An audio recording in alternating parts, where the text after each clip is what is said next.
Holidays లా ఇంట్లోకి వెళ్ళి బయట రానంటారు కదా, వాళ్ళకు తెలుగులో ఫ్రీ స్టైల్ ర్యాప్ వినులి.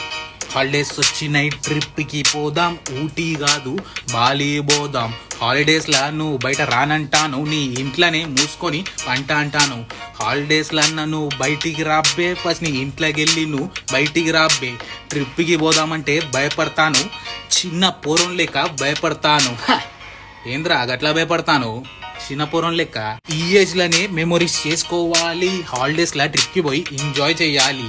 ఒక్కసారి ఈ ఏజ్ దాటిందనుకో ప్రతిరోజు టాబ్లెట్ వేసుకోవాలి అనుకో. పైసల గురించి నువ్వు ఆలోచించకు, నీ పోరి గురించి అసలు ఆలోచించకు. ఇప్పుడు నువ్వు ట్రిప్ కి రాలేదనుకో ఇంకొకసారి నీతో ఆలోచించుకో. హాలిడేస్ వచ్చినాయి ట్రిప్ కి పోదాం, ఊటీ కాదు బాలి పోదాం. హాలిడేస్ లా నువ్వు బయట రానంటాను, ఇంట్లోనే మూసుకొని పంట అంటాను. ఎట్లున్నది? నచ్చితే లైక్ చేయాలి, షేర్ చేయాలి, మెన్షన్ చేయాలి, కామెంట్ చేయాలి. ఏ టాపిక్ మీద రీల్ చేయాలో ఆ టాపిక్ మీద రీల్ ఇస్తాను నేను. అండ్ మెయిన్ ఫాలో చేయండి, ఫాలో చేస్తే డైలీ ఇట్లనే ఫ్రీ స్టైల్ ర్యాప్లో అప్లోడ్ చేస్తా వీడియోస్. ఫ్రీ స్టైల్ అంటే లైవ్ మ్యూజిక్ ఉంటుంది, no mastering, no editing, live. I am Asad Hussain, peace out.